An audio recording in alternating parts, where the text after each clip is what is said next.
Nakitaan ang posibleng paglabag sa procurement law ang hiling ng Office of the Vice President na ipasagot sa Senado ang sarili nilang food catering sa impeachment trial. Highly questionable at irregular daw ito, sabi ni Senator Ping Lacson. Narito ang political update ni Hannah T. Nagbabala si Senate Accounts Committee Chair Ping Lacson na posibleng lumabag sa government procurement law ang hiling ng Office of the Vice President.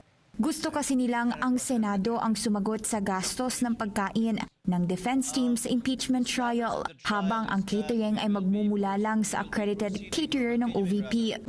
Ayon kay Lacson, may sarili ng caterer ang Senado na dumaan sa regular bidding process, kaya posibleng labag sa batas ang pag-accommodate sa caterer ng OVP at pagsagot sa gastos nito.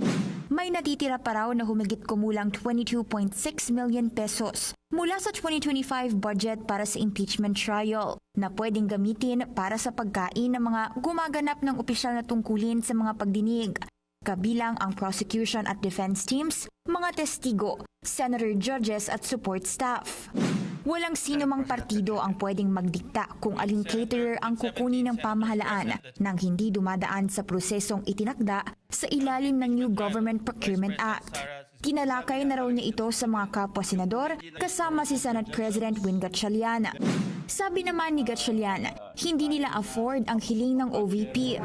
Dahil maraming kaming committee hearings na gagawin, nakikita ko na kakailanganin namin mag-rent ng space sa PICC. Which means nagamit yung aming committee hearings sa committee offices, sir. committee offices sa impeachment. So with that, we will need additional funds to rent the offices. So in short, wala kaming pondo para magbigay ng pagkain sa prosecution. Ang espasyo raw sa PICC ay ilalaan para sa paparating na budget hearings dahil 3 lang ang available committee rooms ngayon sa Senado dahil sa trial. So far, satisfied naman si Gatchalian sa 3 linggo ng paglilitis dahil smooth ang pagpapatakbo ni Presiding Officer Cheese Escudero.